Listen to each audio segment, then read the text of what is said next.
I don't think I can read my writing. Make it up. Okay, so this big old rock behind me is the Areopagus. The site is likely, the name is derived from Ares, god of war, and Pagos, which means big old rock. So that's just a big old rock. So that's not much to say as far as like structure, because I'm not a geologist.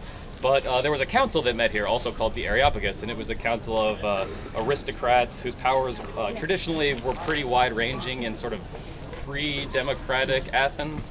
And the council was traditionally made up of former archons, who were sort of the leaders of the city, more or less. I mean, so we have, another important thing is the position in the Areopagus was held for life. So once you were a member, you were a member, sort of like the Supreme Court, although their function was different. But it's one of those, like, you're a bigwig, you're here for good, like, if you're here.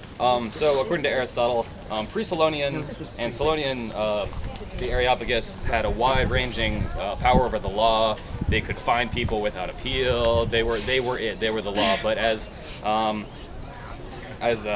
power got more and more democratic in Athens, like with the reforms of Cleisthenes and Ephialtes in 462, they basically stripped the power from the Areopagus entirely and divided it up amongst different boule and like juries and the people in the assembly. So all of this power that was once centrally located with like this small council of like fat cats, but more or less, it's been like just distributed out to like the people in various other councils.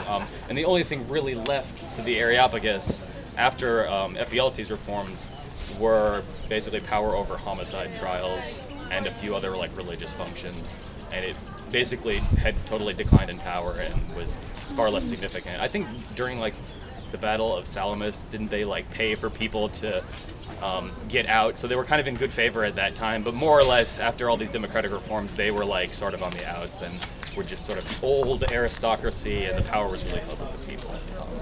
An interesting note, when Ephialtes was trying to strip powers from the Areopagus, he teamed up with Themistocles, who you may know as the guy who sort of, he was the one who got Athens to build the fleet. He was the one who tricked the Persians into attacking at Salamis, and he was actually a member of the Areopagus, but he wanted to strip the powers as well, because he was sort of with the people more than with the aristocrats. So they sort of teamed up and through all these devious maneuvers, basically brought a bunch of charges against important people on it to sort of strip them of their power. So yeah, that's the Areopagus. Okay.